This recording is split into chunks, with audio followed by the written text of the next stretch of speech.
Joyce Wairimu Karanja na kaaga pande ya Naivasha. Sasa kulikuwa on Monday tulikuwa shamba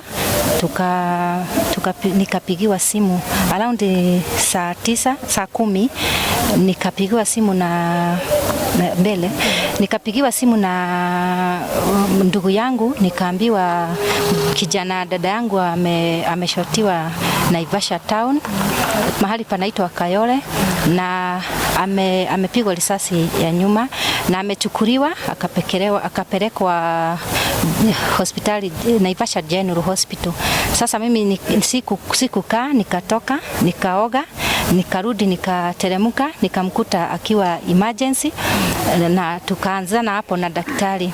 Wakati alikaa hapo tulikuta hajashughulikiwa, lakini alikuwa na more pain, so venye alikuwa hakuwa hali nzuri.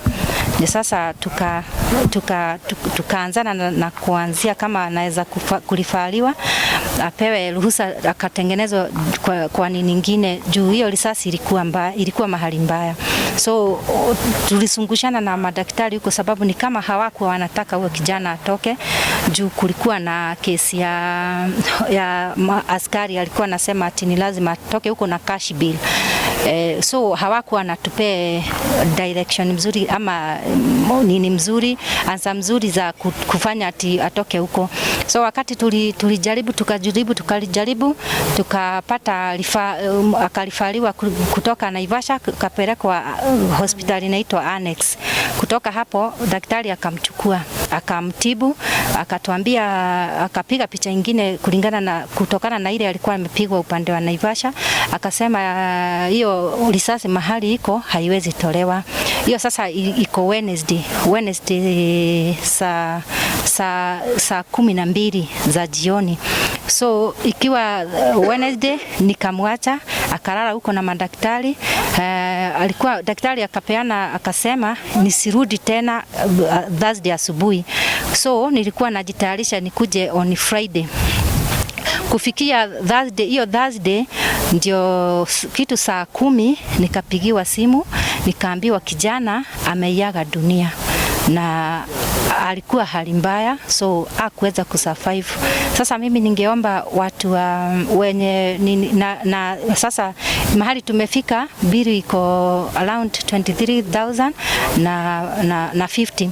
So ningeomba watu wanaweza watusaidia sababu huyu mtoto alikuwa yatima na hakuwa na mama na baba walikuwa wameshaaga na alikuwa amekuja Naivasha at least akuje ajitafutie maisha yake. So hiyo ajali kampata.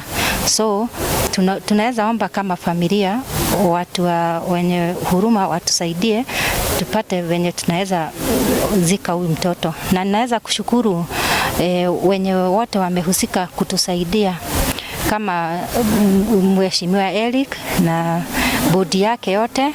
Tunawashukuru sana kama familia na mahali tumefika. So tungeomba mahali imebakia watushikilie ndio huyu mtoto azikwe, na tungeomba ni haki ya huyu mtoto ifuatiliwe juu alikuwa kwa kazi yake na hakuwa amefanya nini, ako na makosa yoyote. Tungeomba kama familia kama anaweza watusaidia tufuatilie kesi ndio huyu mtoto alipwe na serikali. Anafanya kazi gani? Alikuwa anafanya kazi ya mijengo. Alitoka tu kama kawaida. Alikuwa anatoka kazi ndio sasa akapatanwa na hiyo risasi akiwa anakimbia kuokoa maisha yake.